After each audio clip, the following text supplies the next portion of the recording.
ಆತ್ಮೀಯ ನನ್ನೆಲ್ಲ ಅನ್ನದಾತ ಬಂಧುಗಳಿಗೆ ನಿಮ್ಮ ಪ್ರೀತಿಯ ಮಲ್ಲಿಕಾರ್ಜುನ ಅವರು ತಿಳಿಸ್ತಕ್ಕಂಥ ನಮಸ್ಕಾರಗಳು. ಆತ್ಮೀಯರೇ, ನಾವಿವತ್ತು ಕನಕಗಿರಿ ಭಾಗದ ಸಿರಿವಾರ ಕನಕಾಪುರ ಗ್ರಾಮದ ಶ್ರೀ ಲಕ್ಷ್ಮಣ ಸರ್ ಅವರ ಒಂದು ಬದನೆ ತೋಟದಲ್ಲಿದ್ದೀವಿ. ಹೀಗೆ ಒಂದು 5 ದಿನಗಳ ಹಿಂದೆ ಈ ಒಂದು ಬದನೆ ಗಿಡಕ್ಕೆ ನಮ್ಮ ಉರ್ವಿ ಕಂಪನಿಯ ಪ್ರೈಮು ಮತ್ತು ಫಾಸ್ಟ್ಯಾಕ್ಸ್ಗಳನ್ನು ಸ್ಪ್ರೇ ಕೊಡಿಸಿದ್ವಿ. ಯಾಕೆಂದರೆ ಗ್ರೋತು ಪ್ಲಸ್ ಫಲ ಸೆಟ್ ಆಗಲಿಕ್ಕೆ ನಾವು ಕೊಟ್ಟಿದ್ವಿ. ತುಂಬ ಚೆನ್ನಾಗಿ ಇವತ್ತು ಸೆಟ್ಟಿಂಗ್ ಮಾಡತ್ತೆ. ಕಾಯಿ ನೀವು ನೋಡ್ಬೋದು, ಇಲ್ಲಿ ಅದ್ಭುತವಾಗಿ ತುಂಬ ಶೈನಿಂಗಲ್ಲಿ ಕಾಯಿ ಬಂದಿರತಕ್ಕಂಥದ್ದು ಮತ್ತು ಶೇಪ್ ಕೂಡ ತುಂಬ ಚೆನ್ನಾಗಿದೆ. ಅದ್ಭುತವಾದ ಗ್ರೋತ್ ಕೂಡ ಹಾಗೆ ಇದೆ. ಒಂದು ನಿಮಿಷ ಇಟ್ಕೊಳ್ರಿ.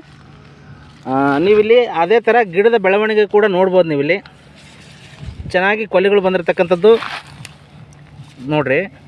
ಆಲ್ರೆಡಿ ಕಾಯಿ ಅಲ್ಲೇ ಬಡ್ಡೆನಲ್ಲೆಲ್ಲ ಕಾಯಿ ಇದೆ. ಆಮೇಲೆ ಹೂ ಸೆಟ್ಟಿಂಗ್, ಈಗ ಆಲ್ರೆಡಿ ಹೂ ಸೆಟ್ಟಿಂಗ್ ಸ್ಟಾರ್ಟ್ ಆಗ್ತಾ ಇರೋದು. ಆಮೇಲೆ ಮೇಜರಾಗಿ ನಮ್ಮ ಪ್ರಾಡಕ್ಟ್ಗಳಿಂದ ಆಗ್ತಕ್ಕಂಥ ಬದಲಾವಣೆ ಅಂದರೆ ಗಿಡಗಳಲ್ಲಿ ಎಲೆಗಳ ಅಗಲ ಮತ್ತು ಉದ್ದ ನೀವಿಲ್ಲಿ ಕಾಣ್ಬೋದು. ಎಲೆಗಳ ಮತ್ತು ಅಗಲ ಉದ್ದ ತುಂಬ ಅದ್ಭುತವಾಗಿ ನಡೀತದೆ. ಯಾವಾಗ ಎಲೆಗಳು ಅಗಲ ಮತ್ತು ಉದ್ದ ಬರ್ತದೆ, ಅದ್ಭುತವಾಗಿ ಏನಾಗುತ್ತೆ ಅಂದರೆ ಆಹಾರ ಉತ್ಪಾದನೆ ಪ್ರಕ್ರಿಯೆ ಚೆನ್ನಾಗಿ ಸ್ಟಾರ್ಟಾಗಿ ಗಿಡಗಳು ತುಂಬ ಹುಲಸಾಗಿ ಬೆಳೀತದೆ. ಆಮೇಲೆ ನಮ್ಮ ಎಲ್ಲ ಪ್ರಾಡಕ್ಟ್ಗಳು ಅದ್ಭುತವಾಗಿ ರಿಸಲ್ಟ್ ಇರೋದರಿಂದ ನಮ್ಮಲ್ಲಿ ಖರ್ಚು ಕಡಿಮೆ ಆಗ್ತದೆ ಮತ್ತು ಉಳಿದ ಒಂದು ಬಾಧೆನೂ ಕಡಿಮೆ ಆಗುತ್ತೆ. ಯಾಕೆಂದರೆ ನಮ್ಮ ಒಂದು ಪ್ರಾಡಕ್ಟನ್ನು ಕೊಡೋದ್ರಿಂದ ಸಾಕಷ್ಟು ಪ್ರಮಾಣದಲ್ಲಿ ಇವತ್ತು ಇಮ್ಯುನಿಟಿ ಪವರ್ ಜಾಸ್ತಿ ಆಗುತ್ತೆ ಗಿಡಗಳಲ್ಲಿ. ಅವು ರೋಗ ಮತ್ತು ಉಳಿದ ಬಾಧೆಯನ್ನು ಆಟೋಮೆಟಿಕ್ಕಾಗಿ ತಡ್ಕೊಳ್ಳೋಂಥ ಒಂದು ಕೆಪಾಸಿಟಿ ಆಗ್ತದೆ. ಅವಕ್ಕೆ ಗಿಡಗಳಲ್ಲಿ ಕೆಪಾಸಿಟಿ ಉತ್ಪಾದನೆ ಆಗ್ತದೆ. ಹಾಗಾಗಿ ಅದ್ಭುತವಾಗಿ ಇವತ್ತು ನಮಗೆ ಒಂದು ಬೆಳೆ ಸಿಗ್ತದೆ. ಸಾಕಷ್ಟು ಪ್ರಮಾಣದಲ್ಲಿ ಖರ್ಚನ್ನು ಕಡಿಮೆ ಮಾಡಿ ಆಮೇಲೆ ಉತ್ತಮ ಲಾಭವನ್ನು ನಾವು ನಮ್ಮ ಉರ್ವಿ ಕಂಪ್ನಿ ಪ್ರಾಡಕ್ಟ್ ಬಳಸೋದ್ರಿಂದ ತಗೋಬೋದು. ಇದನ್ನು ಬರೀ ನಾನೇ ಮಾತಾಡೋದಲ್ಲ, ಈ ಹೊಲದ ಓನರ್ ಆಗಿರ್ತಕ್ಕಂಥ ಶ್ರೀ ಲಕ್ಷ್ಮಣ ಸರ್ ಅವರು ನಮ್ಮ ಜೊತೆಗಿದ್ದಾರೆ. ಧನ್ಯವಾದ. ನಮಸ್ಕಾರ. ನಮಸ್ಕಾರ ಸರ್.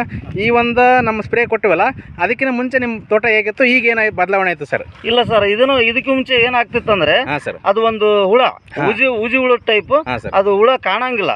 ಬಂದು ಕೊಲ್ಲಿ ಇಲ್ಲಿದೆ ನೋಡಿ ಸರ್, ಇಲ್ಲಿ ಸ್ವಿಚ್ ಹೋಗ್ಬಿಡುತ್ತೆ ಸರ್.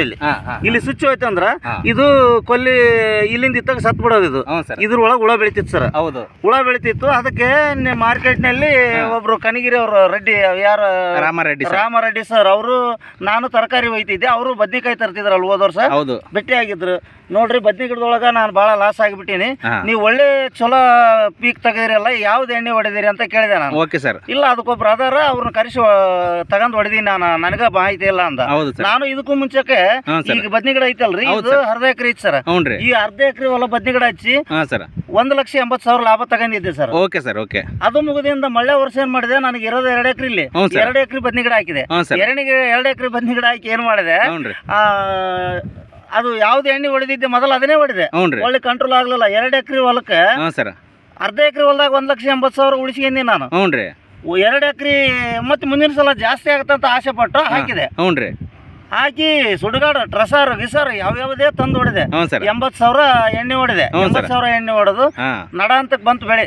ನನ್ನ ಎದೆ ಮಠ ಗಿಡ ಬಂತು ಎಲ್ಲ. ಅದ್ರ ಒಳಗೆ ಕಾಯಿ ಒಳಗೆ ಇದ್ರಾಗ ಜಿನಿ ಇಳ್ಯಾಕತ್ತಿ ಬಿಡ್ತಿ. ಕಾಯಿ ಕೊರಕ 700-800 ರೂಪಾಯಿ ಒಂದು ಬಾಕ್ಸ್ ಆಗವ ಅವಾಗ. ಹೌದ್ರಿ, 2 ವರ್ಷದಿಂದ 700-800 ರೂಪಾಯಿ ಬಾಕ್ಸ್ ಅನ್ನಪ್ಪಾರ. ನನಗೆ 2 ಎಕರೆ ಹರಿದ್ರೆ ಒಂದು ಬಾಕ್ಸ್ ಸಿಗ್ಲಿಲ್ಲ. 2 ಎಕರೆ ಇರೋ ತಟಿಗೆ ಎಲ್ಲ ಮೈಯೆಲ್ಲ ಹೊಲಸ ಆಗ್ತಿತ್ತು. ನಮ್ಮ ಕಣ್ಣು ಮುಚ್ಚಿಗೆ ಕಿತ್ತು ಹೋಗೋದು. 3 ವರ್ಷ ಆಗಿತ್ತು, ಅದ್ರ ತಂಟೆಕ ಹೋಗಿದ್ದಿಲ್ಲ ನಾನು. ಈ ವರ್ಷ ಅವ್ರು ರಾಮರೆಡ್ಡಿ ಸರ್ ಹೇಳಿದಕ್ಕ ಅದೇ ಧೈರ್ಯದ ಮೇಲೆ ಮುಂಕಟ್ಟಿಗೆ ಬದ್ನಿ ಗಿಡ ಇಟ್ಟೀನಿ ಸರ್.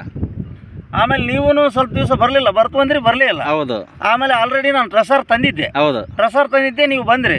ಈ ಟ್ರಸಾರ್ ಹೊಡಿಬೇಡಪ್ಪ, ಬರೀ ಪುಲ್ಕಮ್ ಇದು ಯಾವ್ದು ಪ್ರೊಕ್ಲೇಮ್ ಕಲಿಸಿ ನಮ್ಮ ಎಣ್ಣೆ ಸ್ಪ್ರೇ ಮಾಡ್ಬಿಡ ಅಂದ್ರಿ. ಈಗ 1 ವಾರ ಆಯ್ತು ಸರ್ ಹೊಡೆದು ಶ್ರೀಶೈಲ್ ಮಲ್ಲಿಕಾರ್ಜುನ ಹೋಗಿ ದರ್ಶನ ಮಾಡ್ಕೊಂಡು ಒಳ್ಳೆ ಬಂದಿನಿ. ಇವತ್ತು ಬಂದಿನ ಹೊಲ್ದಕ್ಕ ಈ ತರ ಐತಿ. ಅದಕ್ಕೆ ಮತ್ತೆ ನಿಮ್ಮನ್ನ ಕರೆ ಕಳಿಸಿ ನಾನು. ಕರೆಕ್ಟ್. ಈಗ ನಮ್ಮ ಹೊಡೆದ್ಮೇಲೆ, ನಮ್ಮ ಔಷಧ ಹೊಡೆದ್ಮೇಲೆ ಏನಾದ್ರು ಬದಲಾವಣೆ ಬಂದೈತೆ? ಬದಲಾವಣೆ ಬಂದೈತೆ ಸರ್. ಏನೇನಾಗ್ಯದ ಸರ್? ಸರ ಒಂಥರ ಡಿಮ್ಮಿತ್ ಗಿಡ, ನಿಚ್ಚುಳ ಆಗೈತಿ. ಆಮೇಲೆ ಫ್ಲವರ್ ಸೆಟ್ಟಿಂಗ್ ಆಗೈತಿ. ಕಾಯಿ ಶೈನಿಂಗ್ ಐತಿ. ಆಮೇಲೆ ಲೈಟ್ ಆಗಿ ಕಾಯ ಹುಳನು ಕಾಣ್ತಿತ್ತು. ಅದ್ರ ನೋಡಿದಿಂದ ಹುಳನು ಕಾಣವಲ್ದು, ಹುಳನು ಕಂಟ್ರೋಲ್ ಆಗೈತೆ. ನಮ್ಮ ಪ್ರಾಡಕ್ಟ್ ನಿಮ್ಗೆ ಸ್ಯಾಟಿಸ್ಫ್ಯಾಕ್ಷನ್ ಆಗದ? ಈಗ ಸದ್ಯ ಕೊಟ್ಟಿರೋದಂತ ಕರೆಕ್ಟ್ ಆಗೈತಿ. ಈಗ ಮುಂದೆ ಕಾಯಿ ಕೊರಕಕ್ಕೆ ಏನ್ ಮಾಡ್ತಾರೆ ಏನು ಗೊತ್ತಿಲ್ಲ. ಆದ್ರೆ ಬದ್ನಿಕಾಯಿ ಬೆಳಿ ನನಗೆ ಹೊರಗೆ ಬರೋತನ ಧೈರ್ಯ ಇಲ್ಲ. ಈಗಂತೂ ನೀವು ಕೊಟ್ಟ ಎಣ್ಣೆಗೆ ಸೆಟ್ಟಿಂಗ್ ಆಗೈತಿ. Okay sir. ಓಕೆ, ತುಂಬ ಥ್ಯಾಂಕ್ ಯು, ಧನ್ಯವಾದಗಳು ನಿಮಗೆ. ಉಳಿದಂಥ ಎಲ್ಲ ನನ್ನ ಆತ್ಮೀಯ ಅನ್ನದಾತ ಬಂಧುಗಳೇ, ಸರ್ ಏನು ಹೇಳಿದ್ರಲ್ಲ, ರಾಮರೆಡ್ಡಿ ಸರ್ ಅವರು ಕೂಡ ಕನಗಿರಿಯ ಒಬ್ಬ ರೈತರವರು. ಅವ್ರಿಗೂ ಕೂಡ ನಾವು ನಮ್ಮ ಉರ್ವಿ ಕಂಪನಿಯ ಪ್ರಾಡಕ್ಟ್ಗಳನ್ನೇ ಕೊಟ್ಟಿದ್ವಿ. ಅವರು ತುಂಬ ಅದ್ಭುತವಾಗಿ ಡೆವಲಪ್ಮೆಂಟ್ ಆದವು. ಬದನೆ ಗಿಡದಲ್ಲಿ ಸಾಕಷ್ಟು ಅವರು ಲಾಭನೂ ಪಡ್ಕೊಂಡಾದ್ಮೇಲೆ ಸರ್ಗೆ ಇದ್ರ ಬಗ್ಗೆ ಹೇಳಿದ್ರು, ನಮಗೂ ಕಳಿಸಿದ್ರು. ನೋಡಿದ್ವಿ ಸಣ್ಣ ಸಣ್ಣ ಗಿಡಗಳು ಇತ್ತು. ಆ್ಯಕ್ಚುಲಿ ಒಂದು ವಾರದಿಂದ ಭಾಳ ಸಣ್ಣದಿತ್ತು, ಈ ಪ್ರಮಾಣದಲ್ಲಿ ಗ್ರೋತ್ ಇರಲಿಲ್ಲ. ಬಟ್ ನಮ್ಮ ಪ್ರಾಡಕ್ಟನ್ನು ಕೊಟ್ಟ ಮೇಲೆ ತುಂಬ ಚೆನ್ನಾಗಿ ಇವತ್ತು ಗ್ರೋತಿಂಗ್ ಬಂದಿರೋದು, ಫ್ಲವರ್ ಶೀಟಿಂಗ್ ಬಂದಿರೋದು, ಕಾಯಿ ಶೈನಿಂಗ್ ಆಗಿರ್ಬೋದು, ತುಂಬ ಅದ್ಭುತವಾದ ಬದಲಾವಣೆ ಆಗೈತೆ. ಹಾಗಾಗಿ ಉಳಿದಂಥ ನನ್ನ ಎಲ್ಲ ಅನ್ನದಾತ ಬಂಧುಗಳೇ, ನಮ್ಮ ಉರ್ವಿ ಕಂಪ್ನಿಯ ಯಾವುದೇ ಕನ್ಸಲ್ಟೆಂಟ್ ಬಂದು ತಮಗೆ ನಮ್ಮ ಕಂಪ್ನಿಯ ಪ್ರಾಡಕ್ಟ್ಗಳನ್ನು ಬಳಸೋದಕ್ಕೆ ಕೇಳೋದಕ್ಕೆ ಅವರ ಮಾತಿಗೆ ಮನ್ನಣೆ ಮಾಡಿ ನೀವು ನಿಮ್ಮ ಹೊಲಗಳಿಗೆ ನಮ್ಮ ಪ್ರಾಡಕ್ಟನ್ನ ಬಳಸ್ಕೊಂಡ್ರೆ ತುಂಬ ಚೆನ್ನಾಗಿ ಲಾಭದಾಯಕ ಬೆಳೆ ಬೆಳಬೋದು ಅಂತ ಹೇಳ್ತಾ ಈ ಒಂದು ವಿಡಿಯೋನ ಇಲ್ಲಿಗೆ ಸಮಾಪ್ತಿ ಮಾಡ್ತಾಯಿದ್ದೀವಿ. ಜೈ Urvi life management. Thank you.